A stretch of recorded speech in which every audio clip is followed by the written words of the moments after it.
I hate Velganos. I know, just run Yo-Ho, but I don't want to! Velganos is the highest tier Guardian raid that exists currently, and there's no way I'm not gonna rise to the challenge. So after reaching 1415 on my Glaivier, I decided to stop honing for a bit to stock up on materials for the eventual 1445 push. And since I used the express event on my Glaivier but never actually did any T2 content, I figured now would be a good time to go back and finish the tier 2 Guardian raid mission and the Gate of Paradise Abyssal dungeon missions, which turned out to be a nightmare. So this is the story of the journey I went on to finish my express event and some fun times in Velganos. Side note, does anyone else stare at Neneve's ass when they're in queue? Anyways. Our story begins with queuing up for Lava Chromanium on a 1415 character, which felt pretty bad as I would be trading 6 Velganos kills for 6 Chromanium kills, and I want my Great Honor Leapstones. I expected Chromanium to be the least annoying of the level 4 Guardian raids, and to be fair he was, but that doesn't mean he wasn't annoying. I walked up to him with a face tank free loot mentality and was subjected to many knockdowns. Despite knowing that he had knockdown mechanics, I didn't have the care to play around it, so I just continued eating the meteors like an idiot.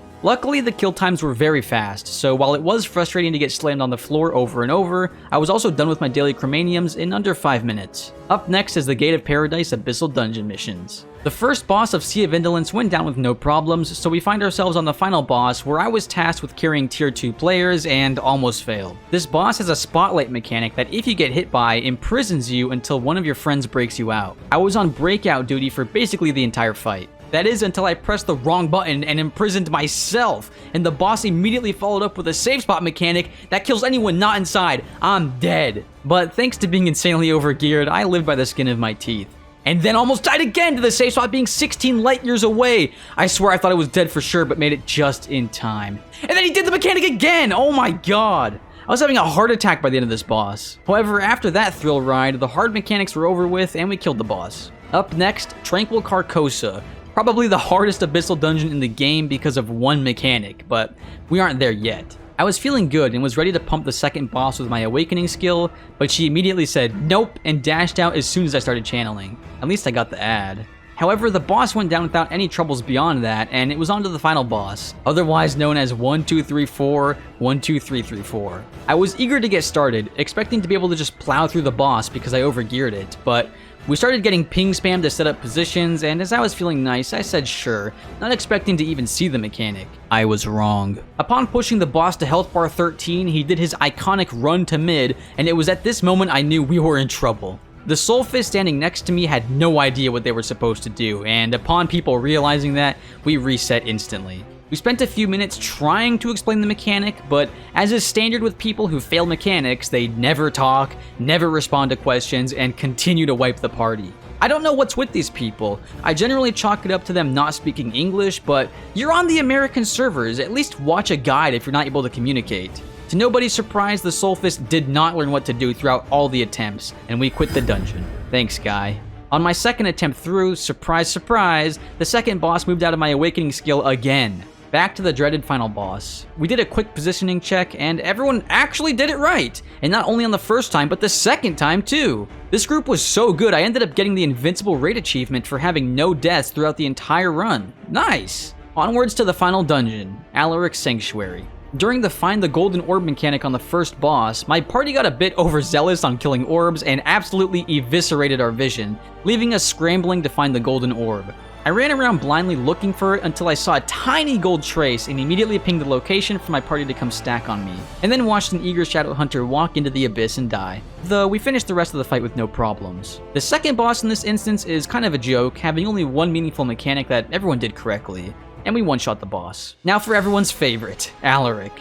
I knew that overgearing this fight had little impact since the main mechanics are instant wipes upon failure, so my only hope was to skip the golden save spot mechanic and have the group solely focus on the stagger phase. Needless to say, this one took a few tries. Luckily, the group was communicative, and upon each wipe I explained what was required and what they needed to focus on for the next pull, and made incremental progress attempt after attempt until the eventual clear. It goes to show that simply being communicative and willing to learn goes a long way. With the express event missions completed, it was finally time to open the juicy card packs. And to my surprise, I finally got lucky. I got a decent amount of legendary card packs, and most of them ended up being for Lost One Cliff or Light of Salvation. But we had a legendary selection card pack to use. And I know you're supposed to save them for finishing your Light of Salvation set in the long run, but I ended up using mine to finish off my Lost Wind Cliff 12 set. Before you call me a moron in the comments, my thought process is that Light of Salvation is a long-term stretch goal, and with Legion raids starting soon, I'd get more value out of an early Lost Wind Cliff as I work towards the eventual goal of Light of Salvation.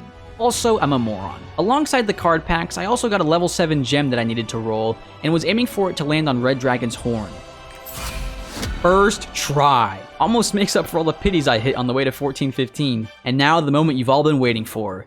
Velganos. To answer the question of why I run Velganos over Yoho more seriously, I actually do enjoy fighting Velganos. It's the only tier 3 Guardian raid that feels easier to do solo, and it's a fun challenge that, while feeling unfair at times, does make you a better player. I remember my first time trying to kill him, it took me 3 or 4 tries, and my first clear was like 12 or 13 minutes. But now, after learning his mechanics and patterns, I can comfortably clear him daily in 5.5 to 7 minutes depending on his spawn. Of course, sometimes you get stupid locations like fighting him in this cage match, but most days I do enjoy going into a one-on-one battle and having to play well against an enemy that can kill me quickly if I'm not playing well. If I had less time to play the game, I would definitely be running Yoho instead, but since I have a lot of free time and enjoy spending it on Lost Ark, fighting Velganos and feeling like I'm getting better at the game is a satisfying experience day after day. Every time I get a new record, it feels like I improved instead of my gear. So that's where I'm at in terms of my Glaivier progress. Next week's video will be something a little different. Thanks so much for watching, and I'll catch you guys in the next one.